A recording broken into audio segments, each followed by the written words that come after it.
आप लोग इन प्रश्नों को ध्यान से पढ़िए, क्योंकि ये प्रश्न लगभग एग्ज़ाम में आने तय हैं, आ सकते हैं। इसलिए आप प्रैक्टिस किए रहेंगे तो एग्ज़ाम में आपको जो है प्रश्नों का अगर सामना हुआ तो आसानी से आप कर पाएंगे। जैसे एक प्रश्न है, बहुत ही अच्छा प्रश्न है कि निम्नलिखित में से वह व्यक्ति कौन है जो संसद सदस्य नहीं है, यानी संसद का सदस्य तो नहीं है लेकिन उसे संसद को संबोधित करने का अधिकार है। इसमें जैसे चारों ऑप्शन दिए गए हैं, चारों ऑप्शन में कोई भी ऐसा व्यक्ति नहीं है, कोई भी जो संसद का सदस्य है, लेकिन एक ऐसा सदस्य है जिसको संसद को संबोधित करने का अधिकार है, और उस सदस्य का नाम क्या है दोस्तों? भारत का अटॉर्नी जनरल। जो भारत का अटॉर्नी जनरल होता है उसको संसद में संबोधन यानी संसद को संबोधित करने का अधिकार दिया गया है। जैसे सांसद लोग संबोधित करते हैं, प्रधानमंत्री संबोधित करते हैं, अन्य मंत्री संबोधित करते हैं, उसी तरह से भारत का अटॉर्नी जनरल जो है वो संसद को संबोधित करने का अधिकार रखता है।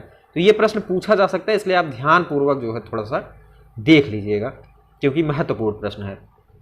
अगर अगले प्रश्न की बात करें कि प्रश्न दिया गया है कि निम्नलिखित में से कौन से हमारे सौर मंडल का एक आंतरिक ग्रह या पार्थिव ग्रह है?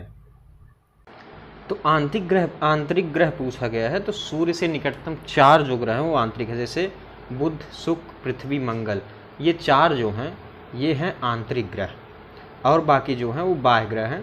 तो इसमें शुक्र, बुध और पृथ्वी, मंगल में यहाँ पे ऑप्शन में क्या दिया गया है? मंगल। तो जो सौर मंडल का आंतरिक ग्रह या पार्थिव ग्रह कहलाता है वो है ऑप्शन में दिए गए ग्रहों में, वो है मंगल।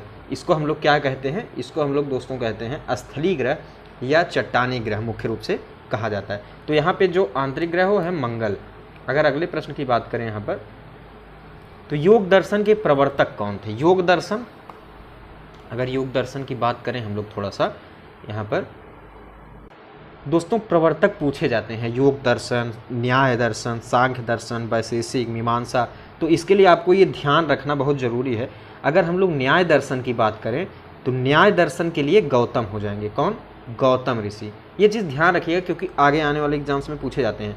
दूसरा एक और दर्शन हमें ध्यान देना है, सांख्य दर्शन, जिसके कौन है? कपिल। जिसके प्रवर्तक कौन है? कपिल जी।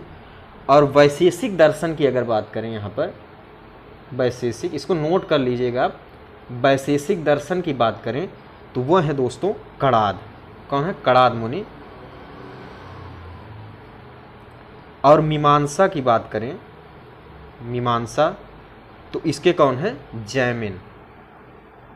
जैमिन, ये चीज़ आप ध्यान रखिएगा। और योग दर्शन की बात करें तो योग दर्शन के जो प्रवर्तक हैं वो हैं महर्षि पतंजलि। अगर आप ध्यान दें थोड़ा सा, तो योग से जुड़े बाबा रामदेव जी हैं, और उनकी एक कंपनी चलती है, उस कंपनी का नाम क्या है? पतंजलि। इस तरह से एक ट्रिक से आप याद कर सकते हैं। तो महर्षि पतंजलि जो हैं वो योग दर्शन के प्रवर्तक यहाँ पर हैं। तो ये चीज़ आप ध्यान रखिएगा। अगला एक और प्रश्न देखें कि भारतीय हरित क्रांति, यहाँ पे आप देख सकते हैं कि भारतीय हरित क्रांति के दौरान निम्नलिखित में से किन अनाजों का अत्यधिक उत्पादन किया गया? आपको पता है कि हरित क्रांति की गई थी, क्यों की गई थी? साथियों, अगर हरित क्रांति की बात करें तो भारत में इसकी शुरुआत 1966 से 67 के बीच हुआ था। इसको आधुनिक तरह से बीजों का प्रयोग किया गया था इसमें। और इसमें अगर अत्यधिक उत्पादन की बात करें हम लोग, तो गेहूं और ज्वार की उत्पादकता जो है ये बढ़ाई गई थी सबसे ज़्यादा। ये प्रश्न पूछा जा सकता है कि हरित क्रांति तो हुई थी, कब हुई थी? आपको पता ही है कि 1966-67 में हरित क्रांति लाई गई भारत में। इसमें सबसे ज़्यादा किस फसलों या किस अनाजों की उत्पादन जो है बढ़ी, तो वो है दोस्तों गेहूं और ज्वार। इन दोनों की जो उत्पादकता है, उत्पादन है, वो सबसे ज़्यादा जो है ये बढ़ी थी। अगला एक और प्रश्न है कि पानीपत का प्रथम युद्ध किसके बीच हुआ था? आपको पता होना चाहिए कि पानीपत में कितने युद्ध हुए थे? 3 युद्ध हुए थे, पहला, दूसरा और तीसरा। तो इसमें आपका प्रथम युद्ध पूछा गया है कि प्रथम युद्ध किसके बीच हुआ? प्रथम युद्ध दोस्तों कब लड़ा गया? 1526 में। उस समय कौन आया था? बाबर। और बाबर ने एक तरह से लड़ाई की थी, बाबर से युद्ध हुआ किसके बीच? दिल्ली के सुल्तान इब्राहिम लोदी के बीच। इब्राहिम लोदी वहाँ क्या था? दिल्ली का सुल्तान था। उसके और बाबर के बीच पहला पानीपत बैटल हुआ, पानीपत युद्ध हुआ 1526 में। तो यहाँ पे ऑप्शन नंबर दूसरा वाला जो है ये सही हो जाएगा। अगर अगले प्रश्न की बात करें तो एक प्रश्न यहाँ पर दिया गया है कि निम्नलिखित में से कौन सा राजस्व व्यय का एक उदाहरण है? फैक्ट्री सेट का निर्माण, या फिर ज़मीन की खरीद, एक प्रिंटर की मरम्मत, या फिर एक नई मशीन की स्थापना। दोस्तों यहाँ पे अगर हम थोड़ा सा बात करें, थोड़ा सा हमें समझना पड़ेगा यहाँ पे राजस्व व्यय और पूंजी व्यय में अंतर। पूंजी व्यय जो होता है, पूंजी व्यय इसमें क्या होता है, इसमें किसी नए चीज़ का निर्माण यानी सृजन करना, किसी नए चीज़ का संपत्ति अर्जित करना या फिर निर्माण करना, तो ये एक तरह से पूंजी व्यय हो गया। और राजस्व व्यय की बात करें अगर, तो राजस्व व्यय जो है उस किसी चीज़ की रखरखाव में या फिर उसके मरम्मत में किया जाता है। तो यहाँ पर आप देख लीजिए कि राजस्व व्यय ऐसा व्यय होगा जो नया नहीं होगा, बल्कि किसी चीज़ की मरम्मत या उसके रखरखाव की बात करेगा। तो फैक्ट्री सेट का निर्माण ये तो नया कार्य हो रहा है, ज़मीन खरीदना ये भी नया कार्य हो रहा है, और एक मशीन की स्थापना ये भी क्या है, एक नया कार्य है, यानी ये पूंजी व्यय में आएंगे। लेकिन एक प्रिंटर का मरम्मत जो है, एक प्रिंटर की मरम्मत जो है, ये आएगा राजस्व व्यय में। किस में आएगा? राजस्व व्यय में। तो यहाँ पे सही ऑप्शन जो हो जाएगा, राजस्व व्यय का जो उदाहरण है वो है एक प्रिंटर की मरम्मत। ये प्रश्न आपने देखा होगा। अगर अगले प्रश्न की हम लोग बात करें, यहाँ पे आप देख सकते हैं थोड़ा सा कि निम्नलिखित में से किस मृदा की ढुलाई गुरुत्वाकर्षण द्वारा होती है? तो इसमें दोस्तों जो हिमनद मृदा होती है, हिमनद मृदा, इसकी जो ढुलाई होती है वो किससे होती है? गुरुत्वाकर्षण के द्वारा। किसके द्वारा? गुरुत्वाकर्षण के द्वारा। तो ये प्रश्न आप ध्यान रखिएगा। अगला एक और प्रश्न देखें अगर हम, कि एक आदमी 5 मीटर की दूरी जो है साफ तरीके से नहीं देख पा रहा है, तो उसको कौन सा रोग हुआ है? थोड़ा ध्यान रखिएगा आप लोग, 5 मीटर की दूरी की बात कर रहा है, यानी अगर कोई व्यक्ति 5 मीटर की दूरी को बिल्कुल अच्छे तरीके से, साफ तरीके से नहीं देख सकता, तो उसको एक रोग हुआ है। उस रोग का नाम आपको पूछा है। दोस्तों उसे जो रोग हुआ है वो हुआ है मायोपिया। कौन सा रोग है? मायोपिया, यानी निकट दृष्टि दोष। उसे हो गया है निकट दृष्टि दोष, या मायोपिया के नाम से हम लोग उसको क्या करते हैं, जानते हैं। यहाँ पर ये जो है सही हो जाएगा। अगर अगले प्रश्न की बात करें कि एसआई पद्धति में मूल भौतिक राशियों की संख्या कितनी है, ये प्रश्न पूछा गया है। तो थोड़ा सा ध्यान देंगे।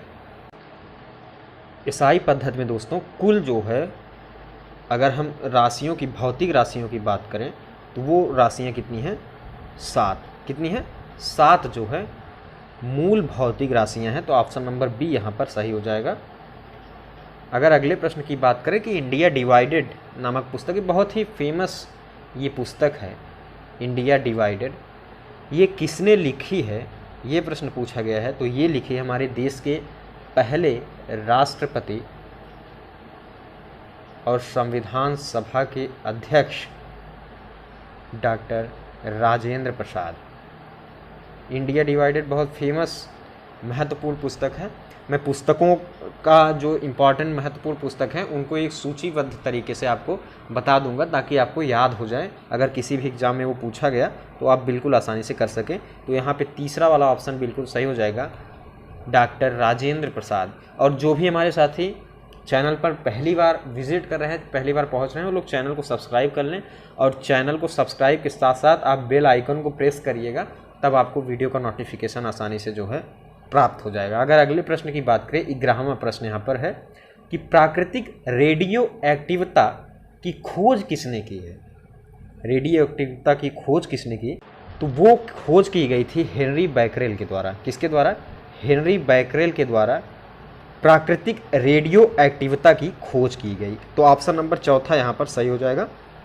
अगर अगले प्रश्न की बात करें कि यूरोप में जो उच्चतम पर्वत शिखर हैं उनमें से एक पर्वत है माउंट एल्ब्रूस, वो स्थित कहाँ पर है? यूरोप के किस देश में माउंट एल्ब्रूस स्थित है, ये प्रश्न पूछा गया है। तो साथियों जो एल्ब्रूस पर्वत है यहाँ पर, ये स्थित है रूस में। कहाँ पर स्थित है? ये है रूस में। रूस का एक स्थान है काराचाय, काराचाय, वहीं पर ये एल्ब्रूस पर्वत है। और एक चीज़ और ध्यान रखिएगा कि ये क्या है? सुप्त ज्वालामुखी है। यहाँ पर सुप्त ज्वालामुखी, ये चीज़ आप ध्यान रखिएगा। इसकी अगर हम सीमा की बात करें तो जॉर्जिया से इसकी सीमा जो है टच करती है। तो यहाँ पे यूरोप का जो सबसे मतलब ऊंचे शिखरों में एक है वो है एल्ब्रूस, वो स्थित है रूस में। ऑप्शन नंबर सी यहाँ पर बिल्कुल सही हो जाएगा। एक और प्रश्न है कि जीवों के अध्ययन को कहा क्या जाता है, यानी अगर हम जीवों के व्यवहार के बारे में अगर अध्ययन कर रहे हैं, उस अध्ययन को क्या कहते हैं। सारे अध्ययन को मैं आपको बता दूंगा, एक सूची जो है आपको प्रोवाइड कर दूंगा, आप उसमें देख लीजिएगा और मैं वीडियो भी बना दूंगा ताकि आप अच्छे से उसको समझ पाएँ। तो ये प्रश्न पूछा गया है, तो इसमें जो सही ऑप्शन हो जाएगा मेरे दोस्तों वो कौन सा हो जाएगा, इथोलॉजी। कौन सा, इथोलॉजी। जीवों के व्यवहार के अध्ययन की बात करें तो उसे हम लोग इथोलॉजी के नाम से जानते हैं। तो ये महत्वपूर्ण प्रश्न मैंने आपको बताने की कोशिश की। मॉडल पेपर नंबर 3 था, यहाँ पर तीसरे मॉडल पेपर को हमने सॉल्व किया। अब अगला मॉडल पेपर आपको प्रोवाइड हो जाएगा, आप लोग चैनल को ज़रूर सब्सक्राइब कर लीजिए। आप सभी का बहुत बहुत धन्यवाद।